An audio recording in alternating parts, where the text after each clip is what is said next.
If you've been through any part of Nebraska, you've probably seen large fields of corn, herds of cattle, and lots of agricultural equipment. Our state ranks first in popcorn production and cattle fed, as well as third in corn production and sixth in soybean production. Like Nebraska, agriculture is central to not only Gothenburg's economy, but to its history. In this episode, we will be discussing some of the important aspects of agriculture in our area. Welcome to Avery Solomon's Gothenburg Historical Audio Tour. I am your host, Mark Payton, and today we will uncover some of the basics of farming in our area of Nebraska. This area has a proud history of supplying food, equipment, and so much more. If you've watched our Frito-Lay or Bear Learning Center videos, you probably have a pretty good idea of what Gothenburg is about. Agriculture is the key industry in Nebraska and this area, and supplies our world with all sorts of products. But what's with these giant sprinklers, and why are cows just wandering around a cornfield or pasture? Today, we're going to provide you with some answers. We'll start by talking about corn. If you're visiting during the summer months, you'll see the fields of corn being irrigated and monitored until its harvest in late September to October.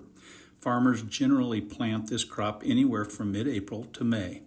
Field corn has many uses here, including feed for animals, food-grade corn, and as an input for many industrial products, depending upon the variety produced.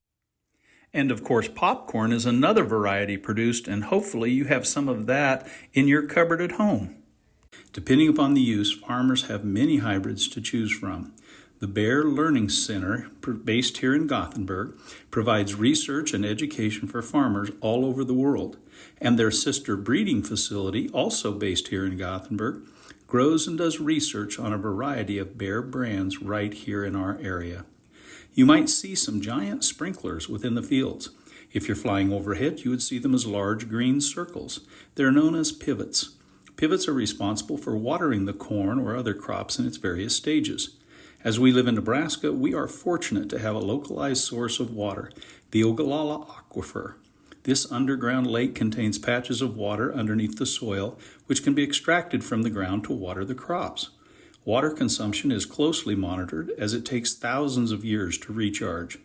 Once it's time for harvesting, farmers use combines, large vehicles that cut the crops, to gather the crop and deliver it to the local elevator or store it on the farm.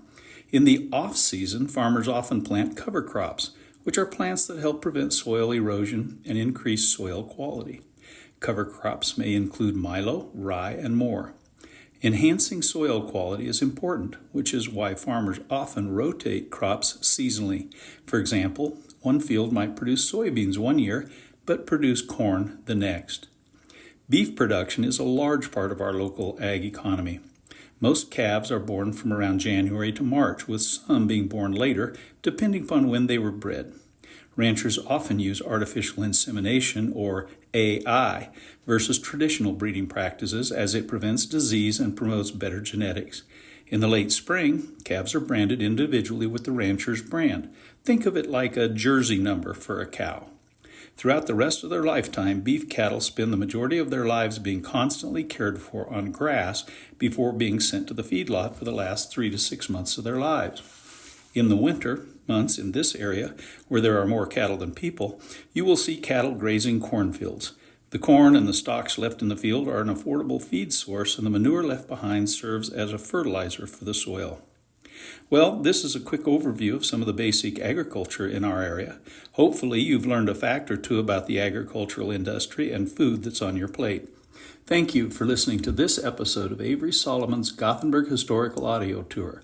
If you want to see and listen to more episodes like this, check out our YouTube or Facebook page, also titled Gothenburg Historical Audio Tour.